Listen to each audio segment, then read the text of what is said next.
جب وقت ہو گیا تو وہ کھانا کھانے بیٹھا اور رسول اس کے پاس بیٹھے۔ اس نے ان سے کہا، مجھے بڑی آرزو تھی کہ دکھ سہنے سے پہلے یہ فسح تمہارے ساتھ تھا، کیونکہ میں تم سے کہتا ہوں کہ اسے کبھی نہ کھاؤں گا جب تک وہ خدا کی بادشاہی میں پورا نہ ہو۔ پھر اس نے پیالہ لے کر شکر کیا اور کہا کہ اس کو لے کر آپس میں بانٹ دو، کیونکہ میں تم سے کہتا ہوں کہ انگور کا شیرہ اب سے کبھی نہ پیوں گا جب تک خدا کی بادشاہی نہ آئے۔ پھر اس نے روٹی لی اور شکر کر کے توڑی اور یہ کہہ کر ان کو دی کہ یہ میرا بدن ہے جو تمہارے واسطے دیا جاتا ہے، میری یادگاری کے لیے یہی کیا کرو۔ اور اسی طرح کھانے کے بعد پیالہ یہ کہہ کر دیا کہ یہ پیالہ میرے اس خون میں نیا عہد ہے جو تمہارے واسطے بہایا جاتا ہے۔ خداوند کے کلام کے پڑھے سنے اور قبول کیے جانے پر خداوند کی کثرت کے ساتھ برکت ہو، آمین۔ جی مضمون کیا ہے؟ عشائر والی، عشائر والی۔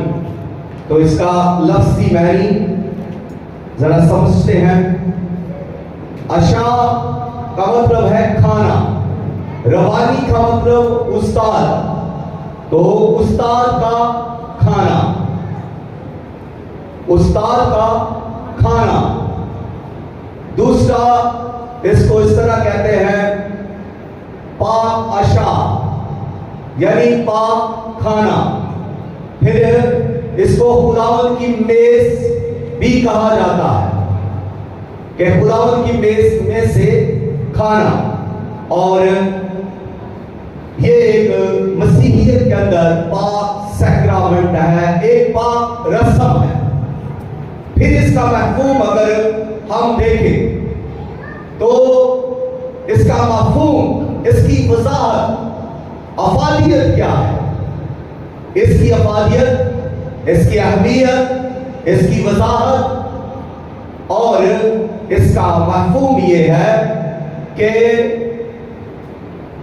خداوند یسوع مسیح پر ایمان رکھنے والے لوگ، میں ان لوگوں کی بات کرنے لگا ہوں جو ایماندار ہیں، جو یسوع مسیح پر پہلی بات ہے ایمان رکھتے ہیں، اور وہ یہ ایمان رکھتے ہیں کہ یسوع مسیح خدا کا بیٹا ہے، یسوع مسیح خدا کا برہ ہے، یسوع مسیح ہمارے گناہوں کے واسطے صلیب کے اوپر مر گیا اور دفن ہوا، اور پھر تیسرے دن مردوں میں سے جی اٹھا، اور 40 دن تک مختلف جگہ پر لوگوں کو اور رسولوں کو ملتا رہا، اور 40ویں روز خداوند یسوع مسیح آسمان کی طرف صعود فرما گئے، اور آسمان پر جا کر خدا باپ کی داہنی طرف بیٹھ گئے، تخت پر بیٹھ گئے ہیں، اور جہاں سے وہ پھر آئیں گے اپنی دلہن کو لینے کے لیے، اپنے بدن کو لینے کے لیے، جو اس پر ایمان رکھتے ہیں، جو اس کے لیے زندگی گزار رہے ہیں، ان کو لینے کے لیے پھر واپس آئیں گے۔ تو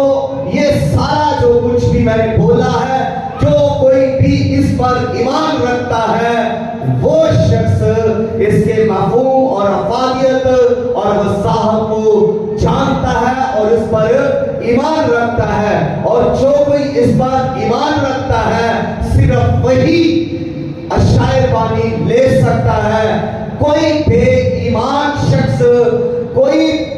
ایسا شخص جس نے مسیح کا اقرار نہ کیا ہو، جس نے اپنے گناہوں کا اقرار نہ کیا ہو، جس نے توبہ نہ کی ہو، جس نے پاک سیکرامنٹ بپتسمہ کو نہ لیا ہو، اور جس نے اپنے آپ کو برہ کے لہو سے نہ دھویا ہو، وہ ہرگز پاک شراکت میں شامل نہیں ہو سکتا،